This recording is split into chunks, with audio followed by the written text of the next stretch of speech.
जय श्री राम। नमो नारायण। हर हर महादेव।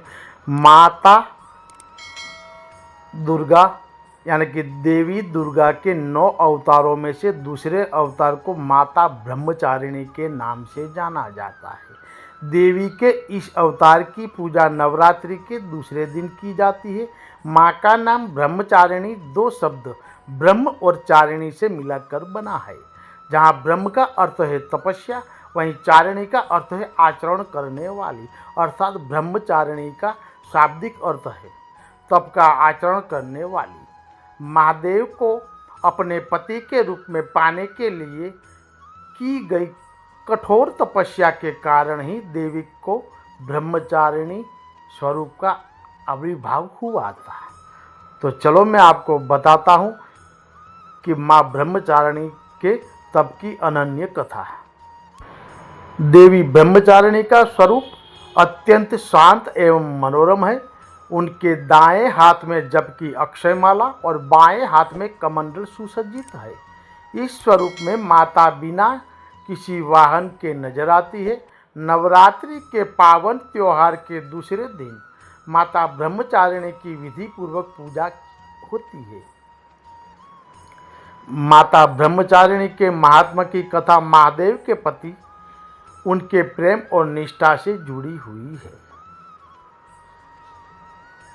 इनकी महिमा और इस कथा का वर्णन देवी भागवत महात्म्य और मार्कंड पुराण के कुछ अंशों में मिलता है। धार्मिक कथाओं के अनुसार प्रजापति दक्ष ने कनखल में एक विराट यज्ञ का आयोजन किया था। महादेव के प्रति मन में विरोध और ईर्ष्या का भाव होने के कारण महादेव और सती के अलावा उस यज्ञ में सभी को आमंत्रित किया हुआ था। देवी सती प्रजापति दक्ष के पास पहुंची तो दक्ष ने सती को भगवान शिव का ध्यान करते हुए योगाग्नि द्वारा उन्होंने अपना शरीर त्याग दिया। जो कठोर वचन अपने पिता से माता सहन नहीं कर पाई। माता सती के आत्मदाह के बाद समस्त सृष्टि जैसे श्रीहीन हो गई थी और महादेव भी उदासीन हो गए थे। देवताओं ने महादेव की ऐसी हालत और दानवों के उपद्रव से त्रस्त होकर आदि शक्ति का ध्यान किया। कालांतर में देवी हिमालय और मैना के घर जन्म लिया। पर्वतराज की पुत्री होने के कारण पार्वती शैलपुत्री कहलाई। ऐसी मान्यता है कि एक बार हिमालय ने देवर्षि नारद से देवी पार्वती की जन्म पत्रिका को ठीक से जांच करने का आग्रह किया था। देवर्षि ने देवी पार्वती की जन्म पत्रिका देखकर यह बताया कि आगे चलकर वह त्रिलोक के स्वामी महादेव की संगिनी बनेगी। जब इस बात का पता देवी पार्वती को चला तो उन्होंने वन में जाकर महादेव की कठोर तपस्या शुरू किया। इस कठोर तपस्या के दौरान देवी ने भोजन स्वरूप सिर्फ फल और फूलों का निर्वाह किया। तत्पश्चात उन्होंने सूखे बिल्व पत्रों से ग्रहण करते हुए अपनी तपस्या को जारी रखा। एक समय ऐसा भी आया जब देवी निर्जला और निराहार महादेव की तपस्या में लीन थी।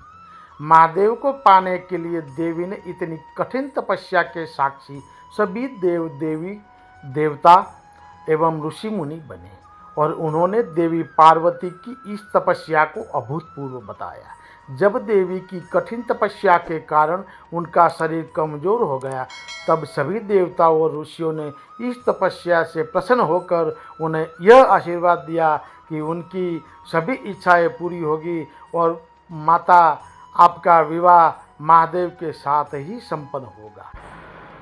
तो मान्यता यह भी है कि देवी का यह स्वरूप भक्तों को अनंत फल प्रदान करने वाला है। इनके इस स्वरूप को समस्त विद्याओं की जननी माना गया है और इस स्वरूप में देवी सफ़ेद वस्त्रों में नजर आती है। नवरात्रि के दूसरे दिन देवी ब्रह्मचारिणी की विधिवत पूजा की जाती है। कुंजिका स्तोत्र का पाठ करने के बाद दुर्गा सप्तशती का पाठ करते रहना भी अत्यंत हितकारी माना गया है।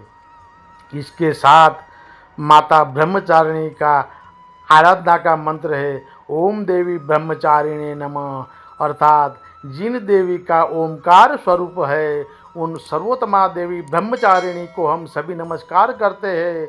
मान्यता यह भी है कि देवी ब्रह्मचारिणी की आराधना करने वाले भक्त को माता शीघ्र ही समस्त भोगों के सुख भोग कर अपनी आत्मा का कल्याण करवाती है और ब्रह्म तत्व की प्राप्ति करते हैं।